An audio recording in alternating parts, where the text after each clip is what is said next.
Welcome to master TV. ప్రధానంగా ఇప్పుడు రాజకీయ పరంగా చూస్తే చాలా చర్చనీయాంశంగా ఉన్న అంశం ఏంటంటే సీఎం రేవంత్ రెడ్డి వర్సెస్ తన్నీరు హరీష్ రావు. ఆగస్టు 15లోగా రైతులకి 2 లక్షల రూపాయలు ఏదైతే ఉందో రుణమాఫీ చేస్తాను అని ఒట్టేసి చెప్పాడు సీఎం రేవంత్ రెడ్డి. ఈ విషయం మీద మాట్లాడుతూ తన్నీరు హరీష్ రావు గారు ఏమన్నారంటే, నిజానికి నువ్వు ఆగస్టు 15వ తారీఖులోగా ఈ విధంగా రైతులకు 2 లక్షల రూపాయల రుణమాఫీ చేసినట్లయితే నేను రాజీనామా చేస్తాను, చేయకపోతే నువ్వు రాజీనామా చేస్తావా అని సవాలు విసిరారు. సో ఈ క్రమంలో మళ్ళీ ఒక అడుగు ముందుకేసి తన్నీరు హరీష్ రావు గారు ఏమన్నారంటే, నేను నా రాజీనామా లెటర్ని జేబులో పెట్టుకొని తిరమన్నావు కదా, నేను జేబులో పెట్టుకోవడమే కాదు, దాన్ని అసెంబ్లీ సాక్షిగా అసెంబ్లీ ముందు ఉన్నటువంటి గన్ ఫౌండరీ దగ్గరకు వస్తాను, అక్కడ ఒక మేధావి చేతిలో నేను నా రాజీనామా లెటర్ పెడతాను, నువ్వు కూడా నీ రాజీనామా లెటర్ని ఒక మేధావి చేతిలో పెట్టు, ఏ రోజైతే ఆగస్టు 15వ తారీఖున నువ్వు అన్న విధంగా ఆ యొక్క హామీని నెరవేర్చావో అదే రోజున నేను ఆ యొక్క రాజీనామాని గవర్నర్కి అందజేస్తాను, నువ్వు చేయలేనట్లయితే నీ రాజీనామాను కూడా గవర్నర్కి అందజేయనే విషయాన్ని ఆయన మాట్లాడారు. ఈ విషయం గురించి అయినటువంటి వివరాలని దాసరి విజ్ఞాన్ గారితో మాట్లాడి మరింత వివరంగా మాట్లాడుకుందాం. విజ్ఞాన్ గారు చెప్పండి, ఈ విషయం గురించి మీరేమంటారు? ఆయన ఏం చెప్పాడంటే, ఫస్ట్ ఆఫ్ ఆల్ వీళ్ళు ప్రభుత్వాన్ని ప్రశ్నించడానికి ప్రతిపక్షంలో అన్నారు కదా. 10 ఏళ్ళు ఒక దళితుని ముఖ్యమంత్రిని చేస్తానని ఒక హామీ ఇచ్చాడు, 10 ఏళ్ళు చేయాల. సిగ్గుంటే వీళ్ళు 6 హామీల గురించి ఎందుకు మాట్లాడతారు? ఫస్ట్ సిగ్గు ఎగ్గు లేకుండా ప్రవర్తిస్తున్నారు. నెంబర్ 1. నెంబర్ 2, అసలు విషయానికి వద్దాం, ఈ టాపిక్కే. రాజీనామా చేస్తాను అని అన్నాడు. సరే, ఆగస్టు 15 లోపు రుణమాఫీ చెయ్యి, లేదంటే నేను రాజీనామా చేస్తా, నువ్వు నిజంగా చేస్తే ఒక సవాల్, ఓకేనా? అంతవరకు బాగానే ఉంది. ఇదిగో నేను జేబులో పెట్టుకొని వచ్చాను, ఇక్కడ నిలబడ్డా, నువ్వు కూడా రా, ఇక్కడ పెట్టు, నీకంటే పని లేదు పాడు లేదు. ఆయన ఎందుకు రావాలి? నిన్ను ఎవడు రమ్మన్నాడు? ఆయన ఎందుకు రావాలి? నీకేమన్నా అంటే నువ్వు పొద్దున్న లేసినావు, నీ ఖాళీగా ఉన్నావు, కాలు చెప్పుకొని కూర్చున్నావు. ఆయనకు 100 పనులు, ఆయన ముఖ్యమంత్రి.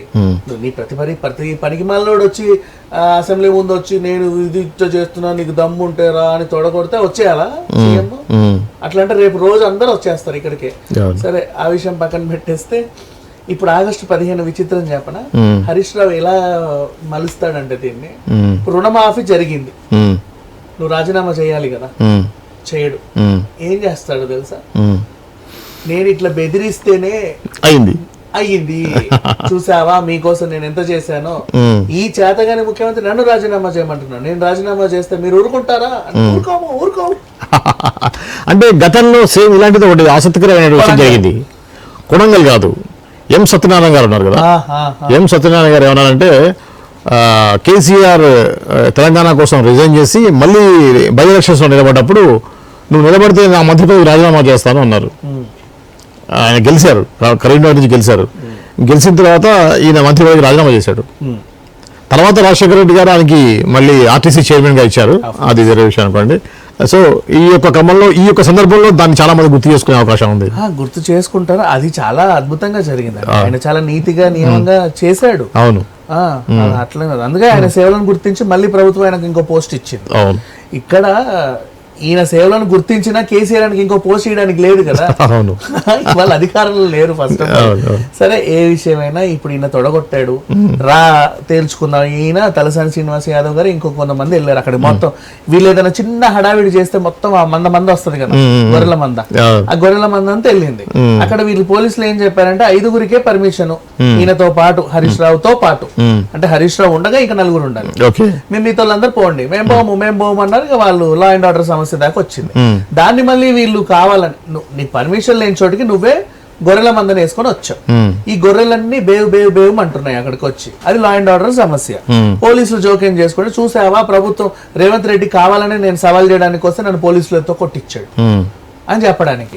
నెక్స్ట్, ఇప్పుడు ఆగస్టు 15కి నిజంగా రుణమాఫీ జరిగిన ఈయన అకౌంట్ లోనే వేసుకుంటాడు. అది నేను బెదిరించి కూర్చొని రాజీనామా చేస్తా అంటేనే మీకు వచ్చింది. చూడండి మీకోసం ఎంత చేశానో. అసలు హరీష్ రావు గారు ఎంత ధైర్యంగా ఎలా చేయగలుగుతున్నారు అంటే, ఇప్పుడు ఈ రుణమాఫీ అనేది 2 లక్షల రుణమాఫీ అనేది మొత్తం వచ్చి బడ్జెట్ 1600 కోట్ల వరకు వస్తుంది అనేది వారి యొక్క 16,000 కోట్లు. టోటల్గా రుణమాఫీ చేయాల్సి వస్తే 16,000 కోట్ల బడ్జెట్ అవుతుంది, అంత బడ్జెట్ లేదు కాబట్టి చేయటం ఇంపాసిబుల్ అనేది ఆయన చెప్పేది. అప్పు తెచ్చానో ఆయన చేస్తాడో అది తర్వాత సంగతి, అది ప్రభుత్వంలో ఉన్న సీఎం ఆలోచిస్తాడు. నెక్స్ట్ రుణమాఫీ చేస్తాడో చేయడో ఈయన అకౌంట్లో వేసుకొని హరీష్ రావు ఏం చేస్తున్నాడు అంటే గతం ఆయన చెప్పిన కిటుకు ఆల్రెడీ ఇచ్చాడు. గతంలో కూడా కొడంగల్లో ఓడిపోతే రాజకీయ సన్యాసం తీసుకుంటా అని రేవంత్ రెడ్డి అన్న మాట నిలబెట్టుకోలేదు, అందుకని నేను నిలబెట్టుకోను, నువ్వు నిలబెట్టుకోలేదు అందుకే నేను రాజీనామా చేయను అప్పుడు అంటాడు August 15th కి. Prepared already prepared. ఆయన రాజీనామా చేయడు, జస్ట్ ఒక హడావిడి. అంటే ఎలక్షన్ టైంలో పెద్ద ఎత్తున మీకు రుణమాఫీ జరగదు, ఈయన ఓటేయకండి అని జనాలకి చెప్పే ప్రయత్నంలో భాగమే ఈ సవాలు తొడగొట్టడం, అంతే, అంతమించి ఏం లేదు. అండ్ జనాలు కూడా నిన్న 4 గంటల డ్రామా కూడా చూశారు, ఇప్పుడు ఈయన ప్రదర్శనను కూడా చూస్తారు. ఈ ప్రదర్శనను చూసి వాళ్ళు ఎంటర్టైన్మెంట్ ఫీల్ అవుతున్నారే తప్పితే ఎవ్వరు కూడా ఏమి దీని గురించి అసలు పట్టించుకోవట్లా, ఆలోచించట్లా. ఇకపోతే కేవలం రైతులు మాత్రమే ఓట్లేస్తే ఎంపీ ఎలక్షన్ లో వీళ్ళు గెలిచే ఇదేం లేదు. రైతులు ఉన్నారు, పారిశ్రామికవేత్తలు ఉన్నారు, మామూలు మిడిల్ క్లాస్ పిల్లలు ఉన్నారు, టీచర్లు, డాక్టర్లు, ఇంజనీర్లు, బోల్డ్ అంత మంది ఉన్నారు, ప్రభుత్వ ఉద్యోగులు. అంటే లాస్ట్ టైం అయినటువంటి అసెంబ్లీ ఎలక్షన్స్ లో 1 కోటికి పైగా మాకు ఓటు బ్యాంక్ వచ్చింది. 1/3 3 కోట్ల ఓట్లలో మాకు 1 కోటి ఓట్లు వచ్చాయి, 1/3 వచ్చాయి మాకు. దాంట్లో కూడా ఏమైందంటే హైదరాబాద్లో మహానగరాలు లాంటి చోట్ల ఎక్కువ సీట్లు రావడం, గ్రామీణ ప్రాంతాలు పట్టణాల్లో చాలా తక్కువ రావడం జరిగింది కదా. సో ఆ యొక్క స్ట్రాటజీ తోటి రైతుల నుంచి మాకు నెగిటివ్ వస్తుంది కాబట్టి రైతుల్ని ఇది చేయడం కోసమే ఆయన బస్సు యాత్రలో కానీ ఆ ఎండిపోయిన పొలాలని సందర్శించడం కానీ, నిన్న హరీష్ రావు అన్న మాటలు రుణమాఫీ సంబంధించినట్టు కానీ ఈ యొక్క అడుగులు పడుతున్నాయా, ఈ యొక్క ఇంపాక్ట్ ఏమైనా ఓటర్ మీద పడుతుందా అనే దాని మీద మీరేమంటారు? Out and out right. అది లాస్ట్ టైం వాళ్ళు తీసుకున్న క్యాలిక్యులేషన్స్ చదువుకున్న వాళ్ళు అంటే కొంచెం మామూలుగా ఉద్యోగస్తులు వాళ్ళు వీళ్ళందరూ ఓట్లేసారు, ప్రభుత్వ ఉద్యోగులందరూ ఓట్లేసారు. హైదరాబాద్ లో ఎందుకు ఎక్కువ పడ్డాయంటే ఎక్కువ ప్రభుత్వ కార్యాలయాలు ఇక్కడ ఉన్నాయి కదా, ఈ గవర్నమెంట్ వాళ్ళందరికీ వాళ్ళు చేసే ఏదో చెప్పుకొని మొత్తానికి ఓట్లు అయితే పడ్డాయి. విలేజెస్ లో ఎవడు నమ్మట్లా, అమ్మో ఆయననా అంటున్నారు, దగ్గర కూడా రానివ్వట్లా.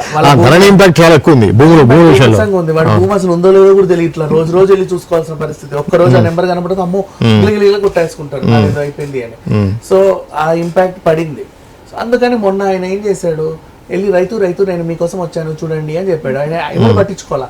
అయినప్పటికీ నేను రైతుల దగ్గరికి వెళ్తే మండు టెండల్లో కేసీఆర్ వెళ్తే రైతులందరూ వచ్చి ఆయనకి వాళ్ళ బాధలన్నీ విన్నవించుకున్నారు అని ఒక న్యూస్లు చెప్పారు. ఆ తర్వాత మళ్ళీ ఇప్పుడు బస్సు యాత్రలో భాగంగా కూడా మొత్తం వాళ్ళు కూడా ప్రతి ఇంటర్వ్యూలో చెప్తున్నాడు, మాకు ఇంత ఓటు వచ్చింది, ఈ ఓట్లో రూరల్లో ఇంత వచ్చింది, మీ విలేజ్ లో మాకు ఇక్కడ రాలా, సో ఇది మాకేదో అట్లా అనిపిస్తుంది. ఈ అర్బన్ ఓట్లు రూరల్ ఓట్లు పక్కన పెడితే మాకు రైతుల ఓట్లు అస్సలు పడలేదు, ఇక్కడ నుంచి వీళ్ళ మీదనే ఫోకస్ పెట్టాలి అని ఆయన బస్సు జాతరలు తిరుగుతా రేవంత్ రెడ్డి రుణమాఫీని సవాల్ విసిరి ఈయన ఇక్కడికి వస్తే ఇది కొంచెం హైలైట్ అయితే రైతులందరూ ఇట్లా చూసి ఆలోచించి అవును నిజమే కదా, 200 కోట్లు వీళ్ళు ఎలా మాఫీ చేస్తారు, వీళ్ళు చెయ్యరు, అందుకని చెప్పేసి ఇది ఒక ఫేక్, మనం వీళ్ళకి ఓట్లు వేయొద్దు, మళ్ళీ మనకి కేసీఆర్ కావాలని అనుకుంటారేమో అన్న భ్రమలో ఈ ప్రదర్శన ఇచ్చారనమాట, యాక్టివిటీ చేసేది. ఇది మాత్రం ఎక్కడ ఎవరి మీద కూడా ఇంపాక్ట్ అనేది చూపించారు. ఓకే, ఇంకొక మాట కోమటిరెడ్డి వెంకటరెడ్డి గారు మాట్లాడుతూ వీరికి ఒక ఆల్రెడీ టీ న్యూస్ అనే ఒక ఛానల్ ఉంది కదా, అది ఉండగా వచ్చేసి ఇంకో ఛానల్ చేయటం ఏంటి అని అన్నారు, విమర్శించారు. దాని మీద మీరేమంటారు? సీరియస్లీ ఇప్పుడు దాని గురించి మాట్లాడదాం. ఇది విన్ విన్ సిచ్యువేషన్. నేను చేసిన ఒప్పందం ఏంటంటే నేను నీకు ఇంటర్వ్యూ ఇస్తా, ఓకేనా, నువ్వు నీ క్వశ్చన్స్ నన్ను నెయ్యి, ఎక్కువ ఇబ్బంది పెట్టకు, నీ క్వశ్చన్స్ నన్ను ఎక్కువ ఇబ్బంది పెట్టకు, నేను నీకు ఇంటర్వ్యూ ఇస్తా, నీకు ఎంత మైలేజ్ వస్తే నువ్వు ఉంచుకో, నీ ద్వారా నీ నెట్వర్క్ బాగుంది కాబట్టి నాకు కొంచెం మంచి మైలేజ్ వస్తుంది. ఇకపోతే టీ న్యూస్, అందులో ఈయన ఎన్ని ఇంటర్వ్యూలను ఇచ్చుకోవచ్చు.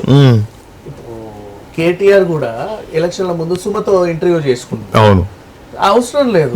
అండ్ వీళ్ళ ఛానల్లో ఎన్ని ఇంటర్వ్యూలను ఇచ్చుకొని చెప్పొచ్చు. అంటే వీళ్ళ ఛానల్ కి కూడా మైలేజ్ తగ్గింది, టీఆర్పీ తగ్గింది, వీళ్ళ ఛానల్ ని కూడా ఎవడు పట్టించుకోవట్లేదు, వీళ్ళ మధ్యన ఎక్కువ ఉంటది అని చెప్పకనే ఇండైరెక్ట్ గా చెప్పారు అంతే. ఎందుకంటే ఆ ఛానల్ ఎవరు చూడ్డు, మన ఛానల్ ఎవరు చూడట్లేదురా ఈ మధ్య, అందుకని ఆ ఛానల్కి వెళ్ళి ఇద్దామనేసి ఇచ్చారు. అసలు ఏం లేదు. ఇంకా చెప్పాలంటే స్టార్టింగ్ లో కూడా తెలంగాణ ప్రభుత్వం ఫామ్ అయినప్పుడు కూడా కొన్ని ఛానల్స్ వీళ్ళకి మద్దతుగా నిలిచాయి, లోకల్ ఛానల్స్. వాళ్ళు కూడా మొహం మీద ఉమ్మేసుకునే పరిస్థితి వచ్చింది. అంటే వీళ్ళు చేసే పనులు అలాంటివి. ఓకే. ఎంతసేపు సొంత పార్టీ నేతలే వీళ్ళని కలవాలంటే ఏదో అంట ఒక పెద్ద గగనం. ఒక మంత్రి స్థాయి వ్యక్తి వెళ్ళి, కడియం శ్రీహర్ లాంటి వ్యక్తి వెళ్ళి కలవాలన్నా కూడా వాళ్ళకి పెద్ద ఏదో అపాయింట్మెంట్లు ఇంకేవో ఏ ప్రభుత్వంలో లేదు. ఇప్పుడున్న ప్రభుత్వంలో డైరెక్ట్ ప్రజాభవన్ అని ఉంది, సామాన్యుడు కూడా అక్కడికి వెళ్ళి వాడి ప్రాబ్లం చెప్పుకోవచ్చు. ఇంతకు ముందు అసలు మంత్రులే వెళ్ళలేని పరిస్థితి, ఇంకా సామాన్యుడు ఎప్పుడు పోతాడు? ఆ డిఫరెన్స్ అసలు మినిస్టర్ క్వార్టర్స్ అనేది మర్చిపోయారు అసలు. అవును, కొత్తగా మళ్ళీ ఇప్పుడే తెలిసింది. 10 సంవత్సరాల నుంచి మన మినిస్టర్ క్వార్టర్స్ ఒకటి ఉంది బంజారాహిల్స్ అనే విషయం కూడా అందరూ మర్చిపోయారు. అవును, నేను అక్కడ కింద స్వీట్ షాప్ ఒకటి ఉంటది, ఏంటది ఎమరాల్డ్ అని, నెయ్యి కోసం పాల కోసం వెళ్ళే వాళ్ళం. అక్కడికి వెళ్తే తప్ప ఇది మినిస్టర్ క్వార్టర్ లైన్ అని తెలిసేది. ఆ లైన్ అది అంత మించి అసలు తెలిసేది కాదు. ఇప్పుడు అందరికి తెలుస్తుంది మినిస్టర్ క్వార్టర్ బ్రహ్మాండంగా వెళ్తున్నా. అంటే అప్పుడు ఎక్కువ బండ్లు పోయేవి కాదు, ఇప్పుడు ట్రాఫిక్ ఉంది ఆ ఏరియా అంతా. ఇప్పుడు మంత్రులకి సామాన్య ప్రజలు కూడా వెళ్ళి వెళ్తున్నారు, దాని ఏమంటే దరఖాస్తు చేసుకోవడానికి ఇది ఉంది, అర్జీ పెట్టుకోవడానికి అవకాశం ఉంది. అవును, అప్పుడు ఎక్కడ ఉంది అసలు? అసలు లేనే లేదు, జీరో.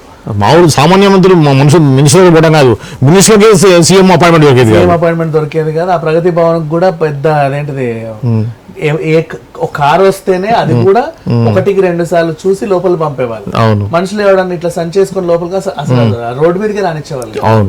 సో ఇప్పుడు ఆ పరిస్థితి లేదు. ఓకే, అది సవాలు ప్రతి సవాళ్ళ గురించి ఫైనల్ గా మీరు ఏమంటారు? సవాలు ఈయనకు పని పాట లేక వచ్చాడండి. ఇప్పుడు నేనే ఉన్నాను సార్, మీకు ఫోన్ చేసి నేను అగ్ని కప్పుల్లో ఉన్న తొడగొడుతున్నారా అంటే మీరు ఎందుకు వస్తారు? మీకు పని లేదా? నాకు పని లేదు కాబట్టి వచ్చా. మీకు పని లేదా? మీరు ఎందుకు వస్తారు?